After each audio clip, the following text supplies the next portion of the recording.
নমস্কার বন্ধুরা, Rooney and মম কিচেনে আপনাদের স্বাগত। কেমন আছেন সবাই? আজ আমি আপনাদের সঙ্গে শেয়ার করব ঝরঝরে বাসন্তী পোলাও রেসিপি।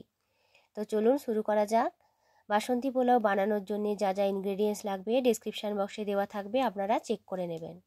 পোলাও বানানোর জন্য লাগবে কিছু গোটা গরম মশলা, এরপর লাগবে হাফ কাপ মতো কাজু কিশমিশ, এরপর গাজর, ক্যাপসিকাম, বিনস ও মটরশুঁটি হাফ বাটি করে, আর লাগবে 2.5 কাপ চাল, যেটা 30 মিনিটের মতো জলে ভিজিয়ে রেখেছিলাম। প্রথমে একটি প্যানে দিয়ে দেব 3 টেবিল চামচ ঘি। ঘিটা একটু গরম হলে এতে দিয়ে দেব হাফ টেবিল চামচ মতো চিনি। চিনিটাকে একটু গলার জন্য সময় দেব। চিনি ভালোভাবে গলে গেলে এতে দিয়ে দেব 3টে তেজপাতা ও গোটা গরম মশলা। মিনিট খানেকের মতো ঘিয়ের সাথে গরম মশলাগুলোকে ভেজে নেব। তারপর এতে দিয়ে দেব হাফ কাপ মতো ড্রাই ফ্রুটসগুলোকে ঘিতে লাল লাল করে ভেজে নিতে হবে। ড্রাই ফ্রুটসগুলো ভাজা হয়ে যাওয়ার পর ওই প্যানে দিয়ে দেব একে একে করে ক্যাপসিকামগুলোকে 2 মিনিটের মতো ভেজে নিতে হবে। এরপর এতে অ্যাড করে দেব কেটে রাখা বিনসকেও মিনিট খানেকের মতো এইভাবে ভাজা ভাজা করে নিয়ে এতে যোগ করে দেব গাজর ও মটরশুঁটি। এরপর সমস্ত সবজিগুলোকে 2 মিনিটের মতো ভালো করে ভেজে নিতে হবে। সবজিগুলো 2 মিনিট ভেজে নেওয়ার পর এতে দিয়ে দিতে হবে স্বাদ মতো নুন দেওয়ার পর মিনিট খানেকের মতো সবজিগুলোকে আরেকবার ভেজে নেব।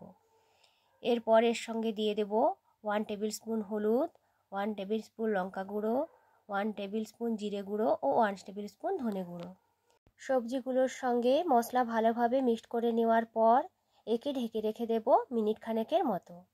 ঢাকনাটি খুলে এতে দিয়ে দেব আগে থেকে ভিজিয়ে রাখা চালগুলোকে সবজির সঙ্গে ভালোভাবে মিক্সড করে ভেজে নিতে হবে 3 থেকে 4 মিনিটের মতো। এরপর আবারও এতে দিয়ে দেব 1 টেবিল স্পুন মতো হলুদ। সমস্ত কিছুকে ভালোভাবে মিক্সড করে নেওয়ার পর এতে দিয়ে দেব হাফ কাপ চিনি। আবারও সব কিছু ভালোভাবে মিনিট খানেকের মতো মিক্সড করে নিয়ে এতে দিয়ে দেব জল। যে কাপ বা বাটি মাপের চাল নেবেন তার দ্বিগুণ জল এখানে দিতে হবে। এখানে আমি 2.5 কাপ মতো চাল নিয়েছিলাম, 5 কাপ মতো জল এতে যোগ করে দিয়েছি। সমস্ত কিছু দিয়ে ভালোভাবে মিক্সড করে নেওয়ার পর এতে দিয়ে দেব 1 কাপ মতো দুধ ও 1 টেবিল চামচ মতো নুন।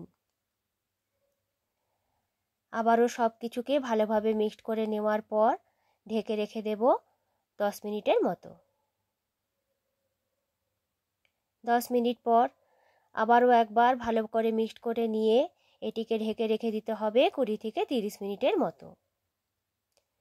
30 মিনিট পর গ্যাসটা একেবারে বন্ধ করে দিয়ে একে রেস্ট করার জন্য রেখে দিতে হবে আরও 20 মিনিটের মতো। তাহলেই তৈরি হয়ে যাবে ঝরঝরে বাসন্তী পোলাও।